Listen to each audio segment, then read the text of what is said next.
Okay, everybody, welcome in to the final installment of your favorite class, of course, obviously.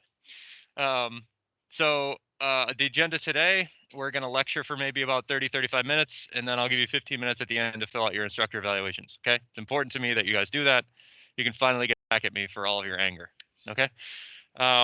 Right, so on the slide here today, no meme today. Sorry, unless you consider these grades a meme. I don't know, maybe you do. Yeah, like I said on Tuesday or Wednesday, I was like very impressed, and here we are with the grades reflecting that. Really proud of you guys, to be completely fair. This situation sucks, obviously, and for you guys to stick through the class and come at the very end, this very last exam, with what I thought was like a pretty difficult exam. You got complicated buckling, you got pressure vessels, you got full 3D stress states, the whole kit and caboodle.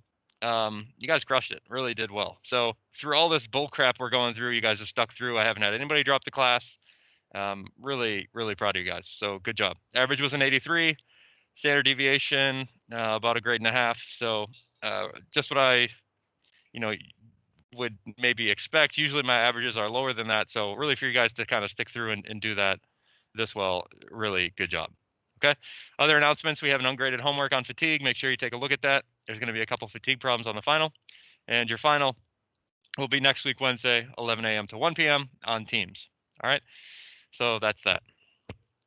We have one last bit of material that we have to cover to complete the class. And then, like I said, I'm going to let you free to do your instructor evaluations. Finally get back at me. Okay.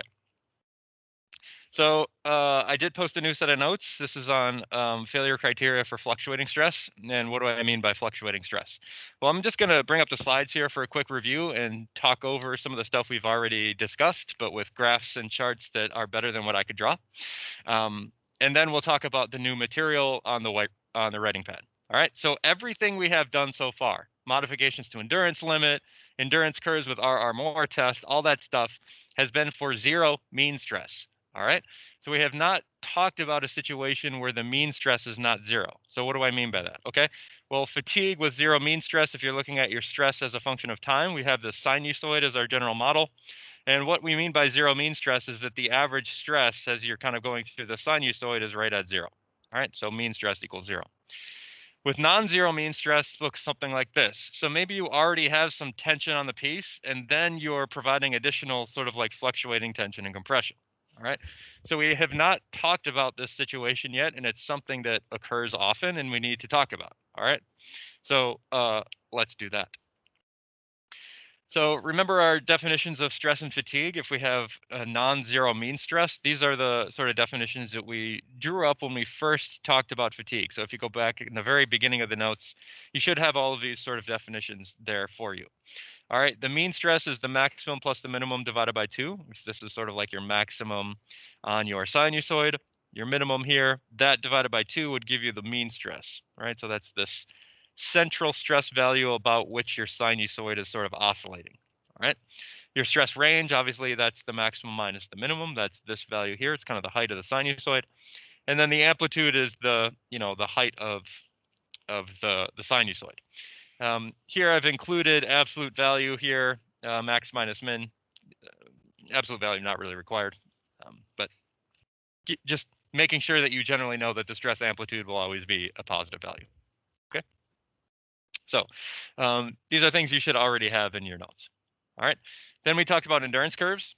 And when we talked about endurance curves, we were doing this for a fully reversed stress state. And fully reversed is sort of analogous meaning to what I mean by zero mean stress. All right. So fully reversed meaning going the equal amount in tension as you do in compression with each particular cycle. All right. So that's the idea. That's called fully reversed stress state or fully reversed fatigue loading. So I had thrown that word around a couple times before, but I wanted to get it here in the notes just so we're like locked in and straight away. All right, equal amplitude tensile and compressive loading. The endurance curves do not account for any differences in the mean stress. So this endurance curve that you see here for like this steel piece, this was all done in fully reversed stress. That RR more high speed test with fully reversed stress, a mean stress of 0, and only varying the stress amplitude. So all these modifications that we previously did, talking about pristine versus modified for size and surface and loading character, all that sort of stuff, These are all modifications to a fully reversed stress state where your mean stress is equal to 0. So we need to talk about now what happens if your mean stress is not 0. And that's where we're going to pick up the notes right now.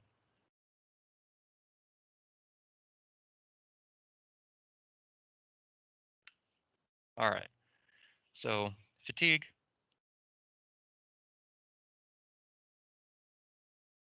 for mean stress not equal to 0.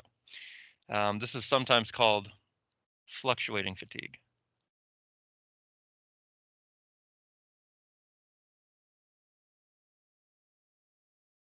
Right? Because you're kind of like fluctuated from the 0 mean condition. Okay, so let's talk about this. The best way that we sort of want to think about this, and what we know to be true for all fatigue, is if we want to compare or see what happens when we have 0 mean stress, what do we do? What have we done for like everything so far? If you want to like learn about some phenomena that you don't know about fatigue, do some experiments, right? That's what we do for fatigue. We don't understand fatigue, so we just got to do a bunch of experiments and see what happens. All right, that's the way that it goes. So we want to know what happens with mean stress not equal to 0. Do experiments.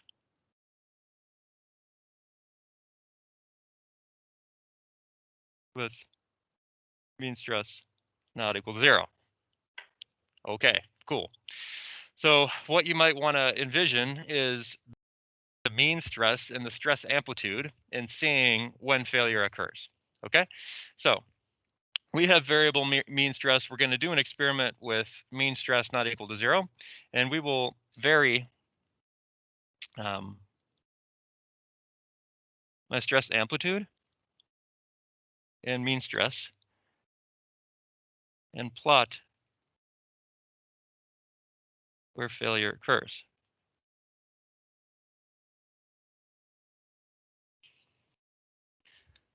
So make this very clear that this is an M mean stress. All right. So we'll put the mean stress on the x-axis, and we'll put the stress amplitude on the y-axis. All right. So here's what this might look like.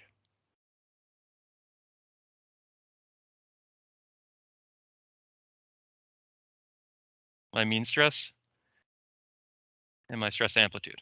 And the idea here is I want to determine what pairs of like stress amplitude and mean stress would cause failure. All right.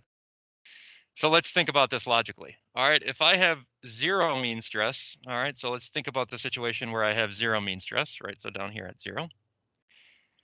I want to think about what stress amplitude is going to cause failure at infinite cycles.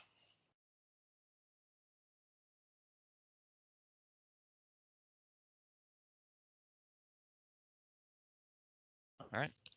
And so what value will I use to indicate failure at infinite cycles for my stress amplitude if I have 0 mean stress?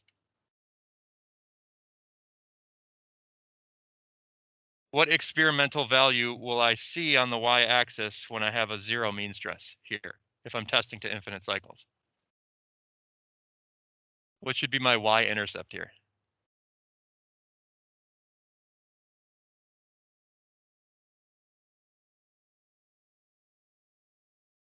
Right, what do we call that value? The endurance limit. Good. All right, so the first experimental value that you should see here, if you have 0 mean stress, is the endurance limit, SE. Okay, because we know that that's the stress amplitude that would cause failure at infinite cycles. All right, now let's think about the situation kind of on the far right-hand side with the x-axis being 0. All right, if I have a stress amplitude of 0, that means I have a static stress condition. All right, so I have no stress amplitude. My sinusoid basically has 0 height. Okay, so it's just a static value. So what static value of the mean stress would cause failure for our piece? Say that louder. Yield stress, right? So yield stress, or depending on how you characterize failure, it's either the yield stress or the ultimate tensile strength. Okay, so either one is possibly fine. So on the x-axis, we would expect intercepts to be either the yield stress, which we'll call SY, or slightly above that, depending on the material, depending on how you're defining failure, maybe SUT. And this is where we would sort of expect to see experimental values. In this range, it sort of depends on how we define failure. All right, do we define it as ultimate tensile strength or yield stress? It's really kind of you know, bird in the hand is worth one in the bush, or whatever the phrase is. Okay. 6 in one hand, half dozen in the other. Is that the phrase? Yeah. Okay. So the question is, like, what happens in these like intermediate ranges? Okay. And let's just graphically show, just so we're crystal clear about what's happening in each one of these situations, what the stress actually looks like. Okay. So situation A, if we want to plot like amplitude versus time, you're going to see a graph that looks like this. Here, we have zero mean stress, and we have a full stress amplitude that would cause failure. All right. So if you're looking at what the stress condition is, this is like your value SE, and your mean stress is 0. Here at point B, we could also have some expression or look at what the stress value on the piece is as a function of time. And here your applied stress or your stress amplitude. Let's not say sigma A. This is not the stress amplitude. This is just the stress that's being applied. Here in this situation, at like point B, we're putting on a constant value with no amplitude. That this value here is either the yield stress or the ultimate tensile strength. Okay, so this is like point B on the graph. So I want to know like what's happening at like intermediate values. Like what happens at like some point where we have like a mean stress that's half of the yield stress and a stress amplitude that is half of the endurance limit. Like what is going on there? Okay, well, you run a bunch of experiments and generally you see a data and a trend that looks something like this. Okay, just giving a bunch of plots, giving a bunch of information.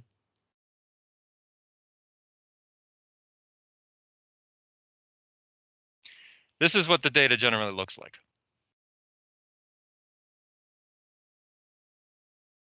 Data!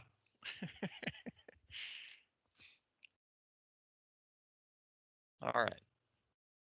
And so let's pick some random point here to also investigate. Maybe let's call this here, this is point C. And let's look at sort of like what the stress state looks like at that point C.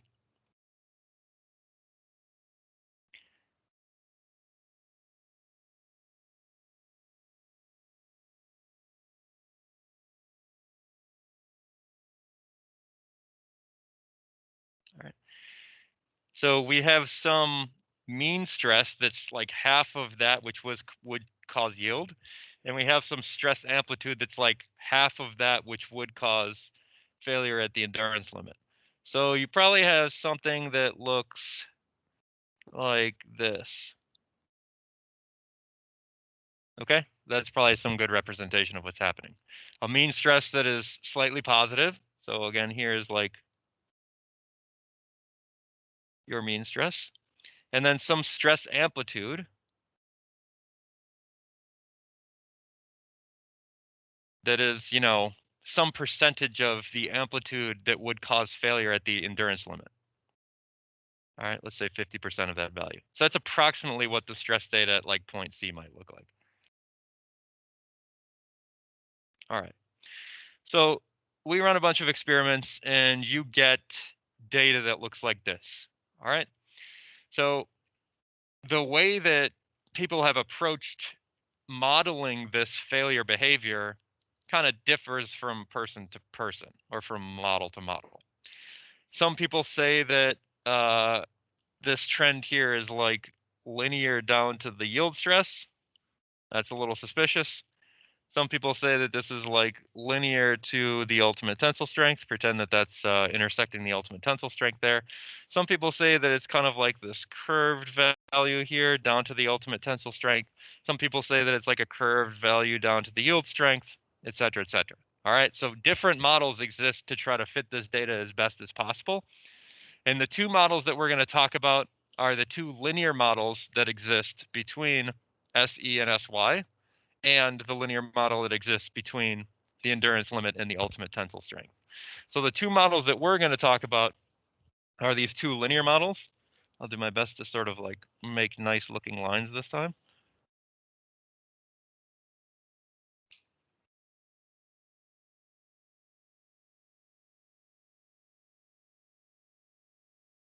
Okay. So this here is model number one. And this particular model goes between the endurance limit and the yield stress. And we call this the Soderburg model. I'll spell that for you. S-O-D-E-R. Oh, geez.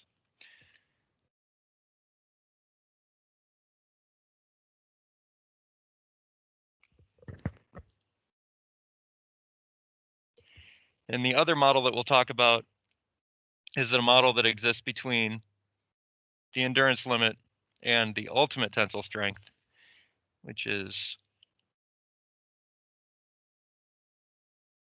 this model here. And this is the Goodman criteria.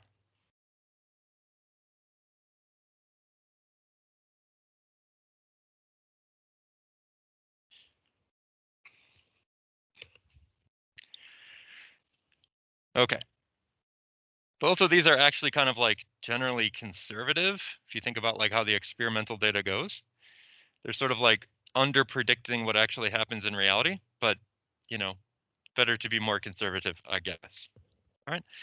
So these are just linear lines, and we can sort of just define an equation that defines these linear lines. All right, you guys passed 7th grade algebra, right? So hopefully we can define equations that sort of define these lines.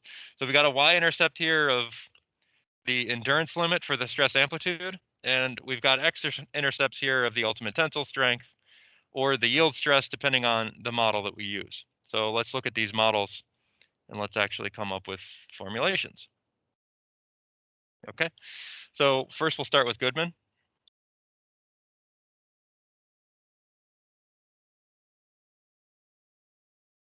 Okay, so this is linear model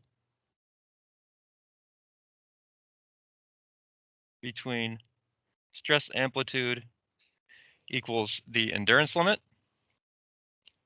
and this mean stress equal to the ultimate tensile strength. Where here, let's be clear that this is for a mean stress of 0, and here we'll be clear that this is for an amplitude of 0. Okay, these are the sort of the two different points that we're like interpolating between to get our linear line. Right? So in slope-intercept form,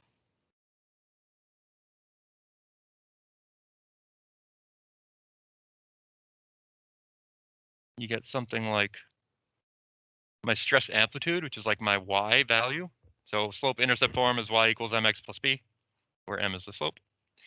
The slope here is rise over run, so negative SE on SUT. This is my rise over my run, times my x variable, which is the mean stress, plus my intercept, which is my endurance limit. All right, so just crafting a linear equation here. Okay, this can rearranges. This can rearranges, yikes. This rearranges. What is the more common form that you'll see here? And I think a little bit more physically equal, like easier to understand. We could just divide everything here by SE and rearrange some things to get the following. That your stress amplitude normalized by the endurance limit plus the mean stress normalized by the ultimate tensile strength equals 1. This is the most common form of Goodman criteria.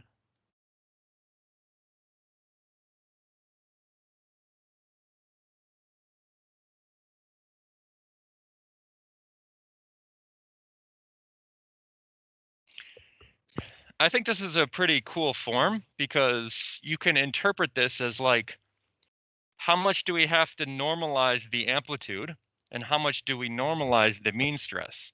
And basically the percentage of the amplitude relative to the endurance limit plus the percentage of the mean stress relative to the ultimate tensile strength.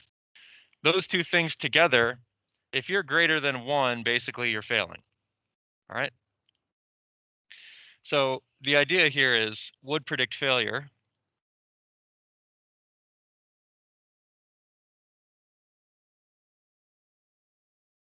if your amplitude divided by your endurance limit plus your mean stress divided by your ultimate tensile strength was greater than 1. You would predict failure. I guess greater than or equal to 1. So if you're thinking about using this as like a failure metric, this is greater than or equal to 1, you would fail. And you have to think about, like, again, what percentage of the full life of the material is being occupied by like the stress amplitude normalized by the endurance limit? What percentage of the life of the material is being occupied by the non-zero mean stress normalized by the ultimate tensile strength of the piece? It's kind of a cool way to think about each one of these individual elements, the mean stress and the stress amplitude, contributing to like 100% of the health of the material, right? I like that idea. So if you thought about this inequality, the idea would be that on this figure, anything like above this line would be considered failure.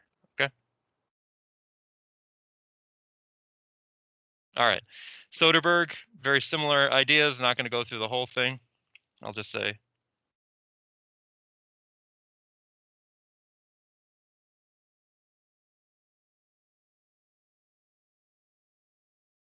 but here we normalize the mean stress by the yield stress instead.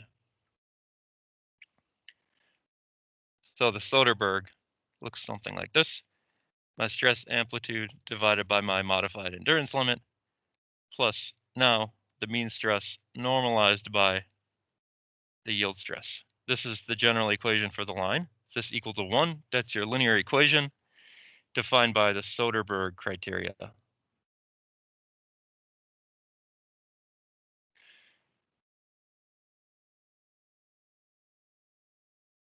Or if you want to think about it as a failure criteria.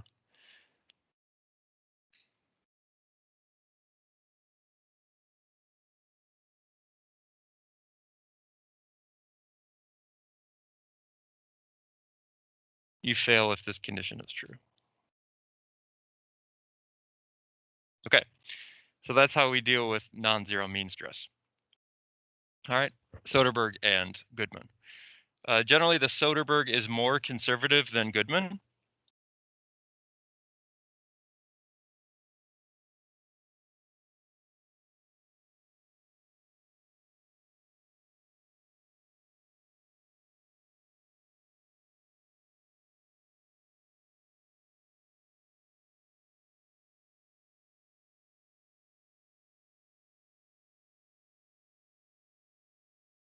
But Goodman is more commonly used in practice.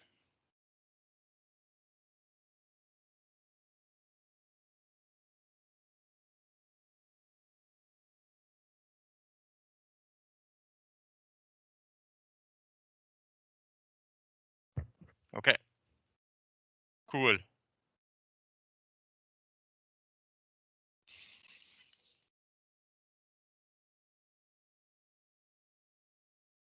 All right, I want to talk about safety factors here.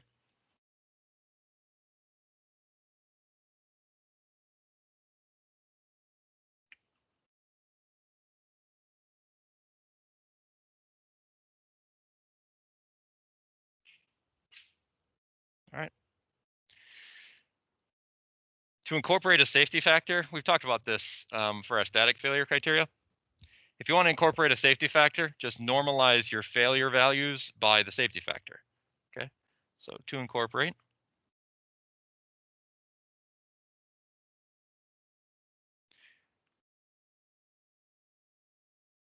normalize your safety factors, which are or your failure conditions, which are the endurance limit, the ultimate tensile strength, and the yield strength, by a safety factor, SF.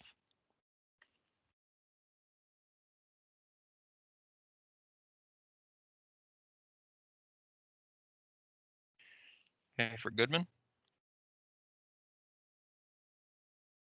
that leads to something like my stress amplitude divided by my endurance limit normalized by the safety factor. Okay, so if if I have a safety factor of 2, I'm just basically reducing what my endurance limit is by a factor of 2. Okay, that's pretty much the idea there. Plus the mean stress normalized again by the same safety factor when we're talking about how we normalized the mean stress. So here, this is the ultimate tensile strength normalized by safety factor. If this is greater than or equal to 1, you fail.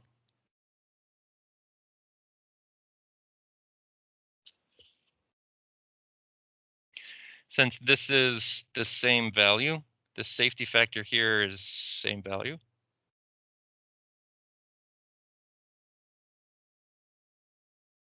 You can pull this out and rearrange. And basically, you'll see that the most common form of the Goodman criteria, stress amplitude normalized by the endurance limit plus mean stress normalized by the ultimate tensile strength, equals 1 on safety factor. All right. Here's probably the most common form of the Goodman equation.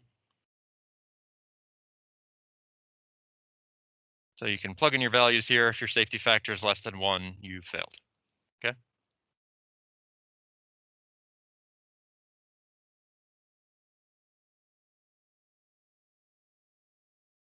Okay. Soderburg, same idea.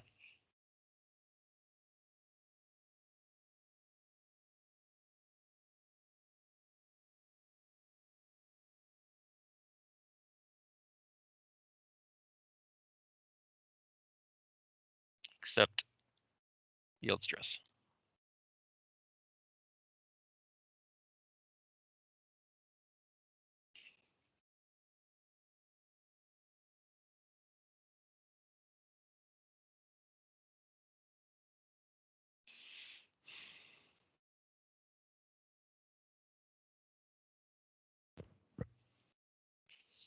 Okay.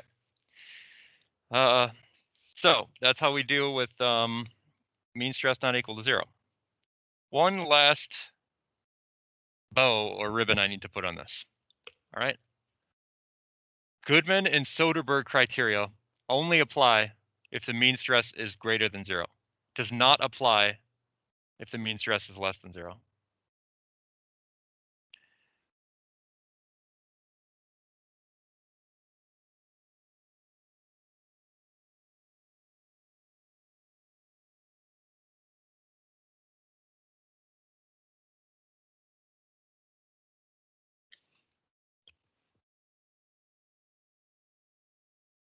Okay. So only tensile mean stress.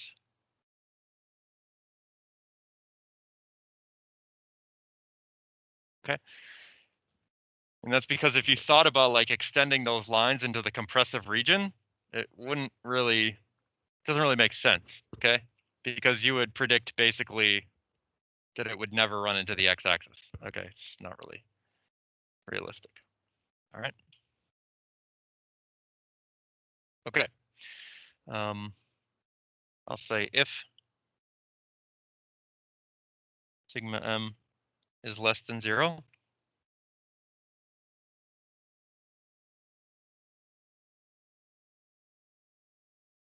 failure governed only by stress amplitude.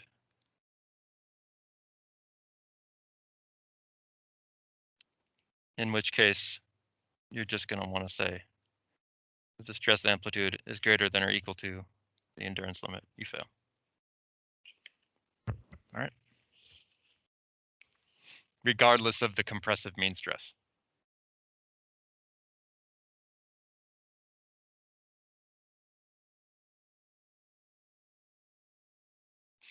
So what does this look like on a chart that is basically plotting all of this information together? All right, so I'm going to bring up the image here and we'll talk about it. So this is sort of a slide from your notes here. This is your mean stress on the x-axis, normalized mean stress, and here's your normalized stress amplitude on the y-axis. This straight line here that we were just talking about, this is your Goodman criteria. All of these data points here that you see from experiment are sort of with tensile mean stresses, okay? On the right-hand side of this graph, x values being positive, meaning your mean stress values being positive, and the stress amplitude that causes failure is reducing approximately linear as you move out with your mean stress, all right? But noticeably here on the left-hand side, this is all a compressive mean stress.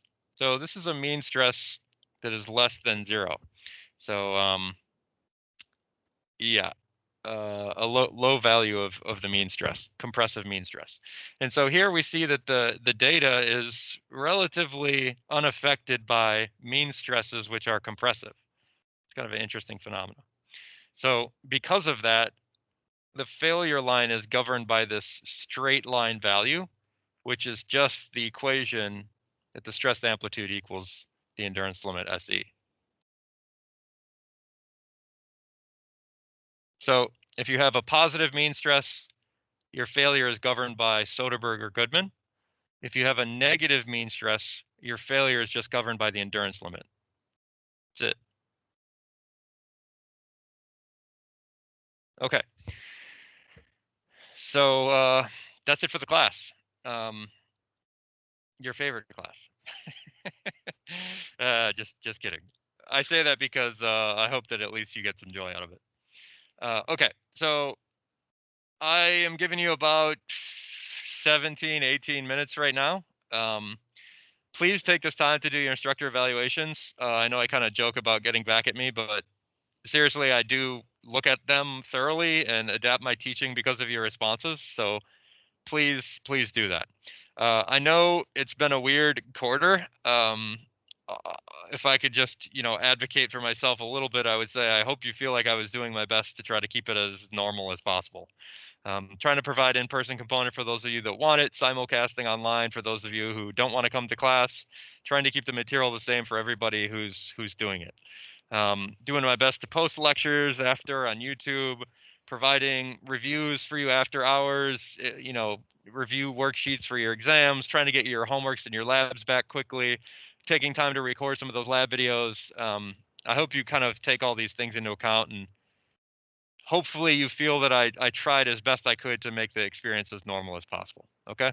So thank you for coming. Really proud of you guys. Like I said, no one's dropped the class. I don't think anyone's in danger of failing. So considering all the bull crap, I'm proud of you guys. So thank you. We'll see you in about 6 days for 5 days for the final.